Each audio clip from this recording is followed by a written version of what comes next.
Hey friends, thanks for joining us. Smash that subscribe button. We really appreciate y'all helping us out, helping us grow the channel. Benny, where can they find us on social media? You can find us, Ray Benny Sports, and we're on Twitter, Instagram, Facebook, and TikTok. The mouth is not working this morning, or this afternoon, or this evening. Who knows what's going on now? So let's get into it before I lose it even more. We got some tough NFL matchups that we got some predictions on, but let's get into the Week 15 CFL action with some more previews and predictions. How are we doing in that department there, Benny? Well, right now you're slightly ahead by 2. So 27-16 for Ray, and myself, Benny, 25-19. Got a bit of distance with that Montreal BC game. Yeah. Hopefully I can gain some ground here, but I don't think I will. Oh, we'll see. We'll see. Let's start off with the Elks visiting the Roughriders. This one might be the same pick over here. Cornelius getting a 2-year extension. Yeah. Shows they have a bit of confidence in him. A little surprised because he might have had some XFL options, but he's sticking around for 2 years, so we'll see. Yeah, it's a good deal for him and the team, and yeah, maybe they're paying him some good coin to stick around. Yeah, and instead of taking off, he's slowly improved throughout the season. You know, yeah, he's had a good past couple of weeks, like around 550 and a ratio of 4-1 touchdowns and interceptions. So that's pretty good. Yeah, I don't know if that will continue against the Saskatchewan D. They must be mighty pissed in Saskatchewan land. Yeah, as long as their stomachs are feeling okay this week. They'll probably want to make up for that game last week and show that they're still a top D in the league. Yeah, and they absolutely are, and that's why they're obviously – no, I shouldn't say obviously anything can happen, but I'm taking the Roughriders in this one. They're at home. They want redemption, and they're going to take out those frustrations on the Elks, I believe. Yeah, I'm picking Saskatchewan as well, even though Edmonton's won all their games on the road and Saskatchewan's been okay at home. Saskatchewan's still the better team here than the Elks, and they'll want revenge. Both of these teams got their butts kicked last week, so they'll both try to prove something, but I think Saskatchewan will be the one. Craig Dickinson's also 6-0 against the Elks. Oh boy! So that's going to continue, I believe. 7-0, and Duke Williams is back too, possibly. So, wearing street clothes, or is he going to be okay to play? I think he's going to be playing this time. So he'll do his penalties while he's on the field, not on the sidelines. We'll see. We'll see. Heads up to Cornelius. Anthony Lanier's coming back on the defensive line of Saskatchewan. I believe he was leading the league in CFL in quarterback pressures. So Saskatchewan's going to be a bit better. Yeah, Trey Ford's back, backing up, I guess, Cornelius for this week. So we'll see if he gets in any action or any plays. Yeah, hopefully they'll get a package in him as the year goes on, as he gets healthier. I hope so. Yeah. Who are you taking? Did you say who you're taking in this game? Yeah, I'm taking Saskatchewan as well. I figured so. So. Battle for second place in the West. Lions, Stampeders. How are you going in this one? Well, Vernon Adams is getting the start, so I'm excited about that to see what he's going to do out there. And I think it'll take some time, but it'll progress and probably get better as time goes on. I'm going to take Calgary in this one, just because of that reason. BC's still unsettled at the quarterback position. The D for BC has to play well, really well, to stop Jake Mayer and give BC a chance. But I don't think they'll have it in them. Hopefully next week when they play again, Vernon Adams will be a little bit better. Who are you taking? I'm going to take the Stampeders. I'm hoping it'll be close. I hope the Lions can weather the storm at the beginning of the game, because that's what I believe will happen. Calgary will be at home. Like you said, Meyer, he's looking fantastic. He's 2-1 as a starter, only losing to the Bombers, throwing over 75%, 6-1 TD to interception ratio. The guy's a real deal. So if they can hold them off a bit, the Lions, maybe there'll be a bit of light at the end of the tunnel, but I don't think they'll be able to win it. So I'll take Calgary. Yeah, it depends where Vernon Adams is at with this offense. Obviously, it's still pretty new. He's only been there for 2 weeks now? Yeah, 3 weeks. Or whatever. 3. So, it's still time to learn. And I think they need him. They're making the playoffs. There's no way they're not making the playoffs, even if it's a crossover or whatever. So if you can get Vernon Adams acquainted over the next 4 or 5 games or whatever is left, that's probably better than even winning this game, So could be a huge storyline for BC. Vernon Adams, originally on the BC Lions negotiation list in 2016, refused because they wouldn't give him enough money, traded to Montreal. Now he's back in BC. So who knows? Could be a good story come the end of the year.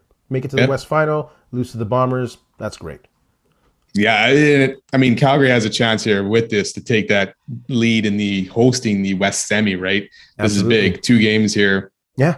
And I can see them, unless BC shows something tomorrow, I would probably pick in Calgary for the next 2 weeks almost, right? So How's the conditions on James Butler? Is he okay to play? I haven't heard anything. I didn't see anything major about his injury or anything like that. So I'm not sure if he's in or not. Because hopefully, maybe Verdon Adams' legs, if that gives an option, then they have the pitch option that they could play, and that really can open things up, and Butler could be a real factor in that. So who knows? Maybe the week after BC has a chance. But I agree with you; it'd be tough. And these are 2 huge games.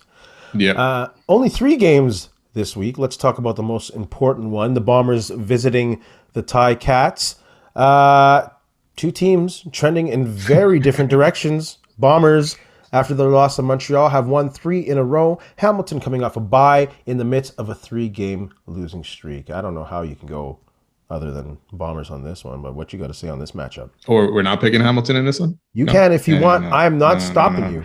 No, Come on. No. Dane Evans is back, but I don't know. That doesn't matter, really. I mean, the guys struggled all season long. Hamilton, their playoff chances are getting slimmer. They obviously need to win this game somehow, but I don't see that happening. Winnipeg, even with all the injuries they're facing, Hamilton's just been disjointed this year, and they haven't gotten together. Can't string good games together. Yeah. So the only problem for Winnipeg is the injuries are starting to pile up into good players too, right? Nick Taylor's out for the season probably. Yeah. So you got 2 rookie corners that are playing. So the D line really needs to step up this game and help those guys out. They will. And if Hamilton's smart and if Dane Evans can throw, they'll obviously attack those 2 guys and go after them and see what they can do. Yeah, well, Dane Evans leads the league in interceptions. Yeah, and not fumbles lost. He's fumbled a lot. Yeah, fumbles. He leads the league in fumbles and fumbles lost, 7 and 6. There you go. The Ticats are the worst in scoring, averaging under 20. The Bombers give up a little over 18 points a game. The Bombers are going to slam them into the ground, I'm sorry to say.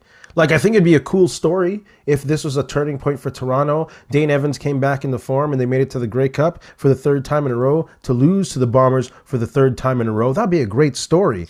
But I don't think it's going to happen. No, not at all. I don't think Hamilton has what it takes.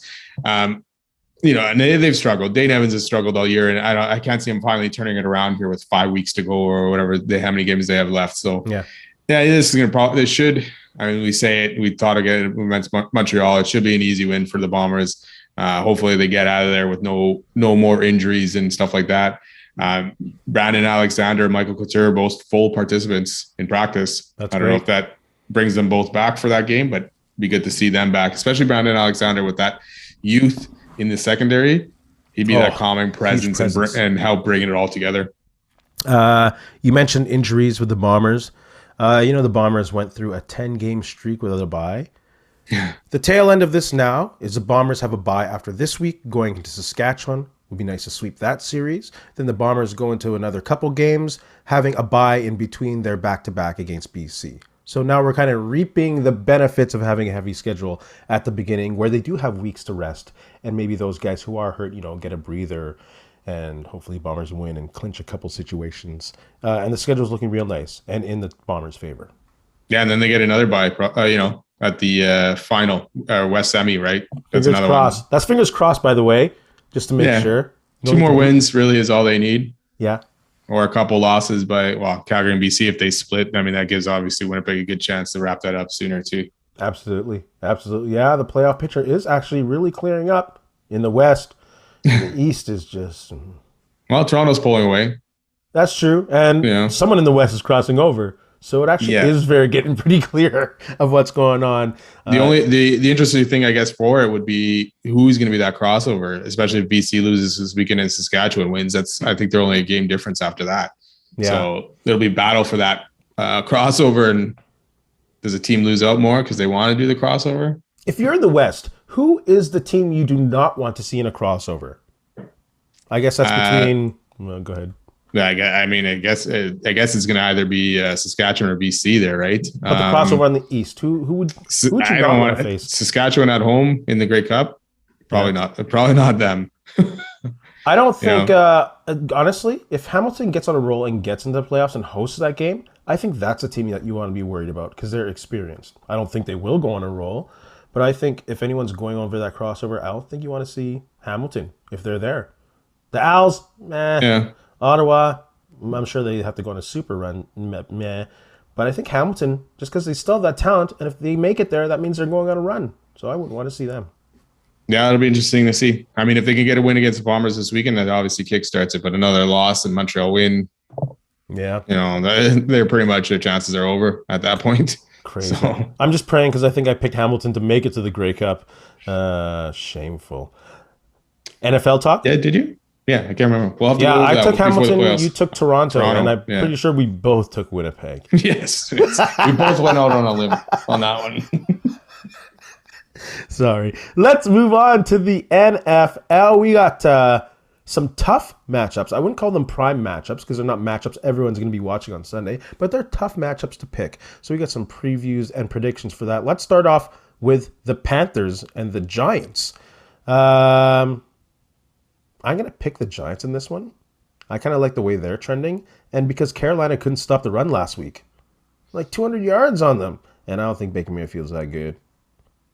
I'm going with the Panthers. I like what they did that last game against Cleveland. I'm not sold yet on the Giants. Tennessee, I don't know, to me, almost blew that game altogether. But yeah, I like the way the Giants played, and maybe they finally turn it around, and Danny Dimes there is going to get it together. But it's obviously great that Saquon, is back to being the old Saquon after, at least after that week one. So 160 or something like that. Jeez. Yeah, I do see your point.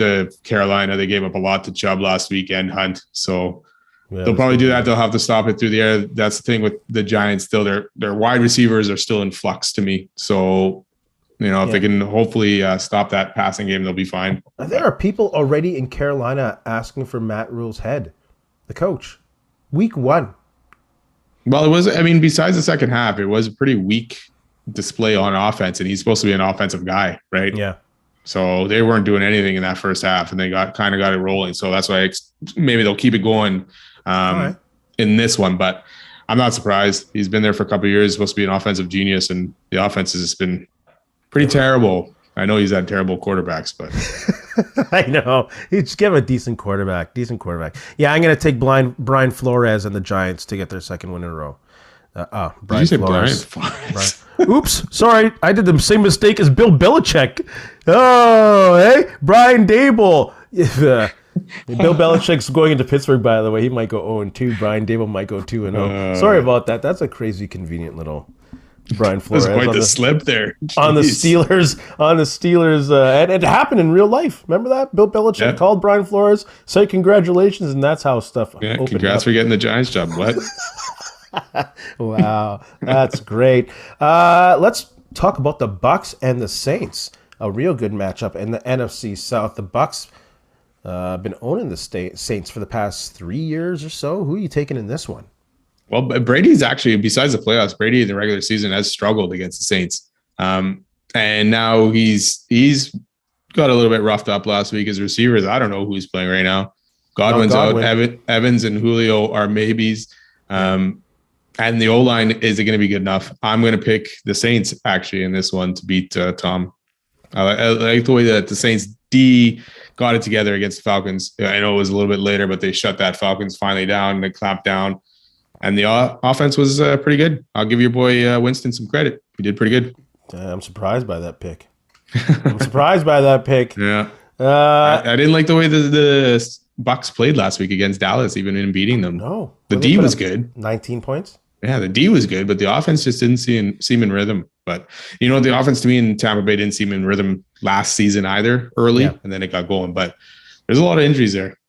And also what seems to be forgotten is that Todd Bowles has taken over from Bruce Arians.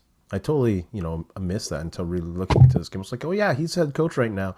And since he's been 0-6 against the Saints. So Todd Bowles has a little bit of fire to finally get that win. So does Tom Brady. But like I said in the preview earlier on a couple weeks ago, I think this is a Saints division to take. And I think the Saints will win at home, especially against the Bucs, who are a bit shaky, like you said. They're injury list is long. It's a Pro Bowl injury list. And even though Evans and Julio Jones look on schedule to play, they might not be 100%. So how effective will this offense be? And, of course, you don't have Gronk, your safety blanket, in the middle. So I'm going to take the Saints on this one. Yeah, they're going to need playoff Lenny to be playoff Lenny, and get things done on the ground quite a bit and stop that pass rush from the Saints from coming. Who'd the Saints play last week? Atlanta. They had to come back to win. Oh, and they couldn't stop the run against Cordell Patterson. Yeah. Holy, so who knows? Yeah, Fournette might have a big game. They struggled early in that game, the Saints on D and everything. Like, they were down pretty good. Yeah. And then a classic Falcons collapse. And Kamara's not 100%. Yeah, he might have rib issues, so he might not be available. Ooh, I might. No, I'm Changing your mind? No. I'm gonna stick with the Saints in this one. Let's look at the Dolphins and the Ravens. This is a good matchup. The Ravens losing to the Dolphins last season pretty handily. Remember watching this game and being like, what is happening? Lamar Jackson was running for his life. He's sacked like 4 or 5 times. He struggled mightily. Yeah, do you think this will be a mirror of that? Or is it different? Probably a little bit different, just defensive-wise. But I still think the Dolphins will come out on top again this year. I like the way they're going. Their D was actually pretty strong. I know it was only Mac Jones and New England, that weird offense they were running there. But the D held in tough in that game, and they laid some hits on Mac Jones last week. So I liked what I saw there. I like what Mike McDaniel is doing. We'll see how that offense with Tua, if they can progress a little bit more. But I think Tyreek Hill is going to be a problem for the Ravens. Yeah, I'm going to take a Ravens in a close one on this one. I think the Baltimore D will actually give Tua fits. And unless they can get that offense running like it was in San Francisco, getting the run started heavy so they have options, I don't think they're going to win in Baltimore. I think Harbaugh is 15-1 in season openers, home openers. So that place is going to be a frenzy going into it, and that'll be a little too much for Tua, I think. Plus the Baltimore defense always having a pressured defense and a pretty good secondary. So I'm going to take the Ravens at home in a close one.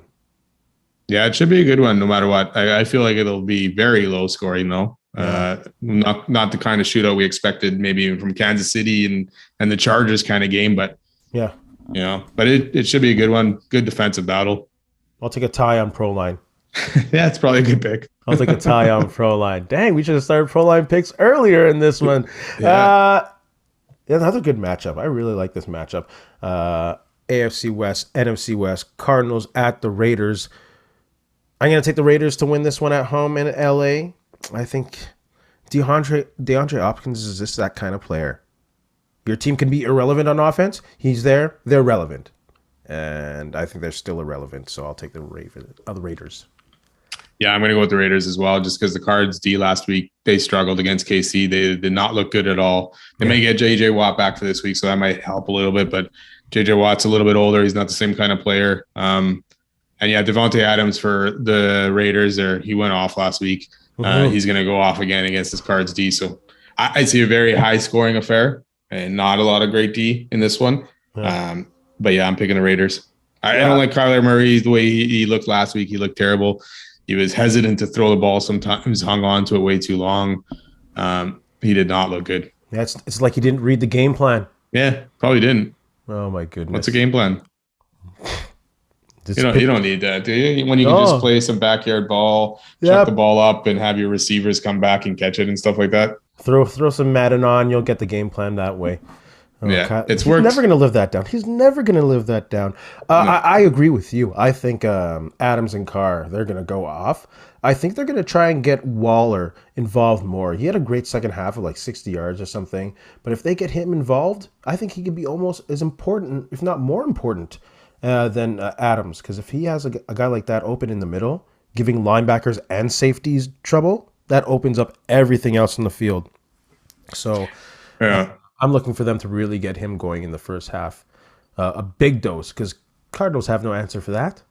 No, and that's the thing about the Raiders. They have Waller, they have Adams, they also have Renfro in the slot there. And just they have to use all 3 of those guys. They focused more on Devontae last week more than anything.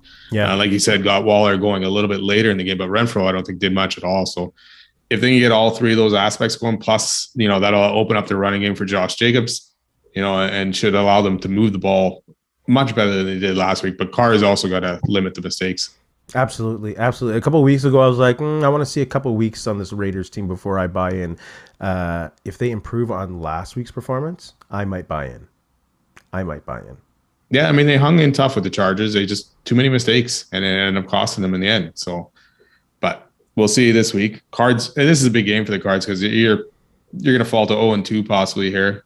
Yeah. And that's a tough way to start the season. 2 tough games though for them to start the season, but like we said, Kyler against KC last week was not good. Oh boy. I'm going to give you an impromptu question here. Jimmy G watch. Give me 3 teams that should be on that list looking to make a move for Jimmy G. Dallas, they should be one for sure. I don't know about New England, just because Mac Jones is there. If Mac Jones ended up getting injured or whatever, then yeah, for sure, go that way. 2 other ones that I can think of. It depends. One more. Okay, the Giants, say if Danny Dimes, does terrible this Sunday or something like that, or looks terrible for the next couple weeks. Yeah. Then you got a chance there. Maybe go after Jimmy G and see if you can make a deal. Yeah, I'll say Carolina, the Jets, especially if they don't want to play Chris Trevor. Come on, just let the guy play already. Like, you have Joe Flacco. What is that? Did you see this guy play? Oh, yeah. And you know what? And the funny thing is, if they didn't have Flacco, they might have been a possible destination for Garoppolo once Wilson went down there. And he would have been a good fit. That was the offense he was running in San Francisco. It probably would have been a good one. Absolutely. Did I say Dallas? Carolina probably won't do it because they're already paying Darnold and Mayfield quite a bit of money. But what's Jimmy G's salary though? It's pretty 6, low. but it has incentives if he plays. So I think he can get back up to over 10. So that's quite a bit. So we'll see. Did I say Dallas? No, but I mentioned Dallas. But yeah, Dallas should think about it. But what did Jerry Jones come out and say? That Dak is probably be back in 4 weeks, or expects him back in 4 weeks. So that might be wishful thinking. He's always injured. And unlike Skip Bayless, I'm not an idiot who believes Cooper Rush is any good. Oof. Yeah. That's going to be an interesting one. Wow. Good luck, Dallas. Never mind that. Let's see how long it takes for Jimmy there to be starting in San Francisco with all this stuff. Media is just crazy all over Trey Lance, how terrible he is. But I mean, give the guy a chance, let him play more than a few weeks and see what he can do. Absolutely.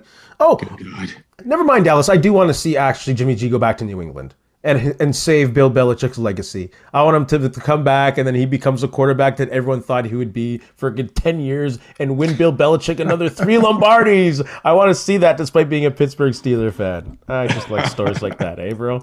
That would be something. Who's your brickhead? Well, I'm sure most of us watched this on Monday night, watching Nathaniel Hackett attempt to coach his first NFL game and deciding to kick a 64-yard field goal with a minute left. Sorry, he let the clock run down to 20 seconds instead of letting his $1 billion quarterback, Russell Wilson, try to move the chains on a 4th and 5. What a brickhead move there, boneheaded, whichever. Nathaniel Hackett's my brickhead of the week. I think I might be one of the few people who are defending this guy. Even though it's not really, oh my God, even though like that's a far field goal, McManus has hit like a 61-yarder in LA. And, one time. And I know one time. 8 or 1 out of 7 or whatever. It's not like it's going to happen every time. But it's with 8. It's with the coach and the kicker to say, okay, here's our mark. If we get to this line, we'll try it. And it's in Denver. You have the light air. It wasn't in Denver. It was in Seattle. Oh, and he had the distance. He did, right, but Seattle. It was in Seattle. That's right. Usually the distance is there sometimes, it but it's trying to get that direction. And he just missed it. But he missed. Exactly. And it's when paid it comes all those down picks to and all that money for Wilson, man. You got to trust the guy to be able to complete. Yeah, but I don't think you make plays based on someone's salary. Like that's what you got this guy. You don't base it on salary. Your star player, not your kicker. So. And you got into the range that you wanted to. You said 46-yard line, we'll try it. And obviously, looking back, he's like, oh, it's a mistake, but because you missed a field goal. If they missed a 4 and 5, then maybe that was a mistake. So who knows? But I'm not taking it too hard on that guy. To me, if they had 3 timeouts, if you would have went right away and made a play, you didn't make it. You still got 50 seconds. You still got 3 timeouts. You get the ball back possibly if you can stop Seattle on 3 downs. So you still have some leeway there. Kicking a 64-yarder, to me, that's a lot, and it's asking a lot for a kicker because the distance, for the most part, is always good on those. It's just, they're going the wrong way. I wouldn't say the distance is mostly good on 64-yarders. I'm saying more so with long field goals, not 64-yarders. Not everyone's trying 64-yarders. And McManus he's a proven entity as well. McManus, he's a pretty good kicker. Yeah, but you're gonna give McManus 55 between 60 to win a game. Yeah. That's a big ask there. But I won't persecute the guy. I won't say he's a bad coach. He's a young coach. I'm not saying he's a bad coach. He made a mistake. He made a brickhead move, bonehead move. Yeah. To attempt that. And like we said, McManus is only 1 of 7 or 1 of 8 or whatever it was from 60 plus 60. So yeah. He gambled. Yeah. And you don't think Russell Wilson want that ball in his hand in Seattle to try and move that? I'm sure he did. He's probably stewing all week. He's been in those bad decisions before. Yeah, well, he was part on the goal line. Bad decisions, on the goal line, so he's over it maybe now. I don't know. Let's ride.